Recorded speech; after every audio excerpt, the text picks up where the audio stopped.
Things aren't always easy for the believers in the Palestinian territories. The difficulties and the hardships they face are real.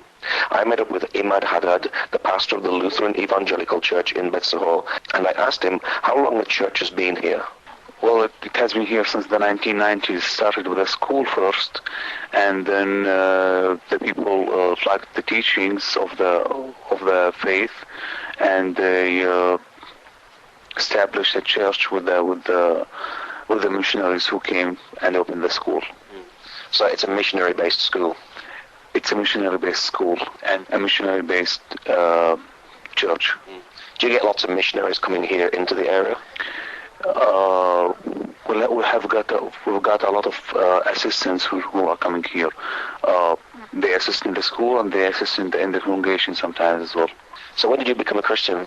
I've been a Christian. I've born Christian, but by the age 12, it was special for me when I started going to the youth group and learning more about Jesus' life and sayings and service.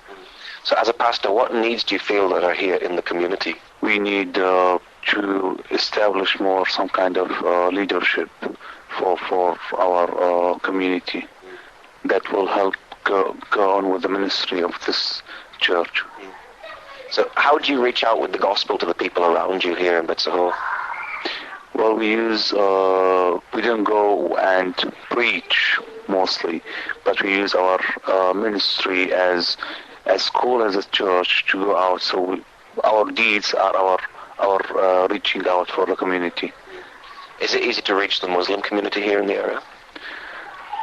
We don't differentiate when we do our ministry. So our ministry goes for both Muslims and Christians, and we let Jesus live through our ministry.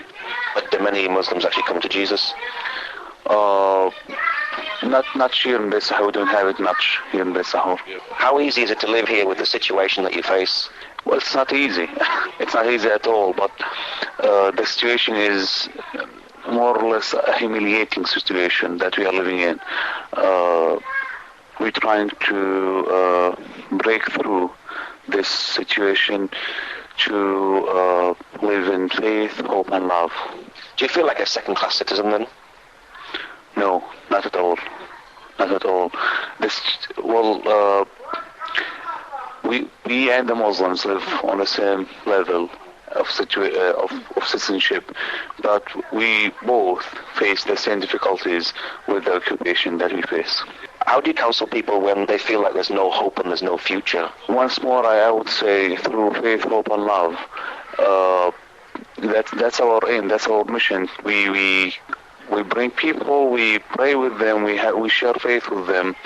We love them, and we try to direct them to see the light at the end of the tunnel. We direct them to hope. And that is done through our activities of youth groups, scouts groups, Bible studies, whatever you think of. These are our activities that we try to counsel people and to give them hope for the situation.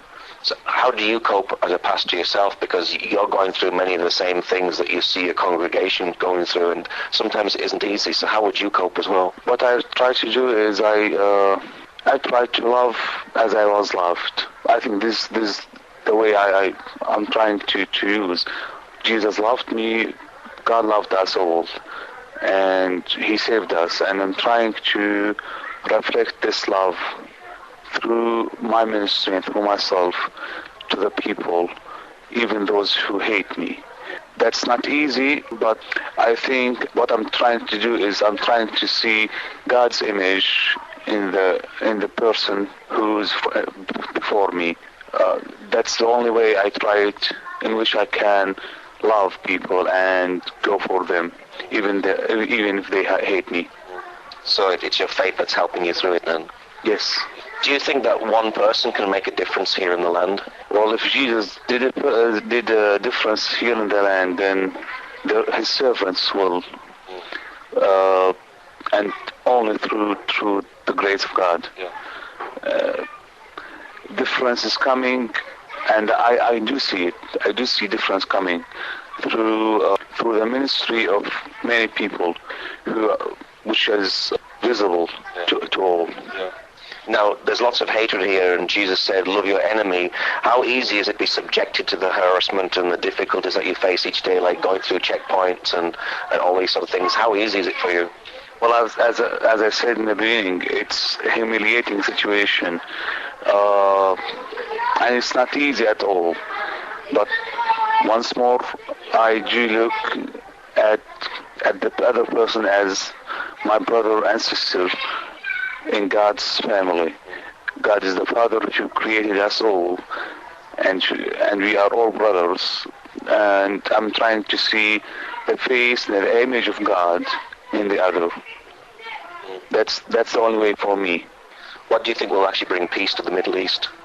Love and understanding of each other, understanding that we are all humans under God's domain, under God's reign, that we can't live if we hate each other. One person is depending on the other to live, to have a safe life here. If we got to understand this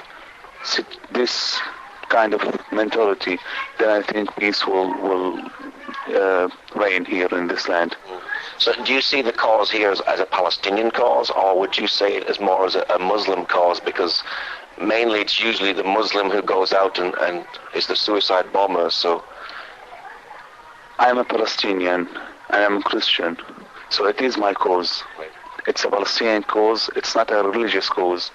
And converting it to a religious cause, that will ruin our cause, and that will lead to misunderstanding what are we suffering of and what are we seeking. So do you think that Palestinians will ever get a state for themselves? That's what we are hoping. That's what we are looking forward. Do you think that Palestinians and Israelis can live together side by side in peace and harmony? Yes, I do. Only if they try to understand that without that they cannot really live in peace. So you're living here in Beit Sahour. Now, what's Beit Sahour famous for? Well, they call it the Shepherd's Field, and it is from here that the shepherds went to Bethlehem and saw the birth of Jesus, Jesus lying on a manger.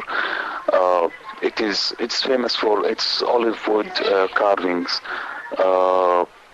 that resembles the shepherds, the faith that they have in all sides. So are there actually shepherd fields that you can go and visit today and think that this may have been the place where the shepherds came to visit Jesus? Well, yes.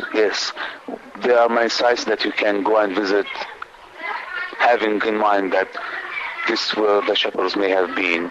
But Beit Sahour at all, the whole site used to be a shepherd's field. So wherever you go, you may think this is the place where these shepherds were. What does Beit Sahour mean, do you know?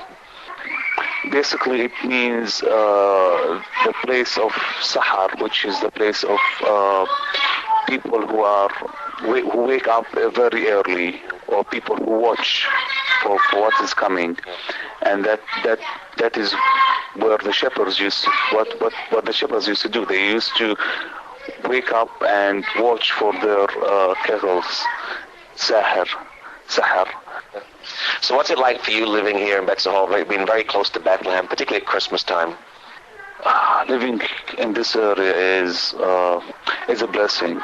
With all the difficulties that we have, to live and understand what does incarnation mean. God came into flesh in this area is a wonderful experience, but we need to understand how to live it and how to take it to other people. Come and see what we have here, what blessing we have here. So what's it like for you personally, living in the footsteps of Jesus, living here in the land and ministering in the land also, same as Jesus did? I feel humbled being in this place having this ministry on my shoulders means that I, the sinner, was saved by God's grace in order to go to other people and be their servants, just like Jesus was. Having Jesus life through myself is something I can't describe in words. Yeah. So what's your prayer for the believers who live here in this area? Not to lose hope, to always have love, and to always be steadfast in their faith. Whatever the problems, whatever the difficulties may come.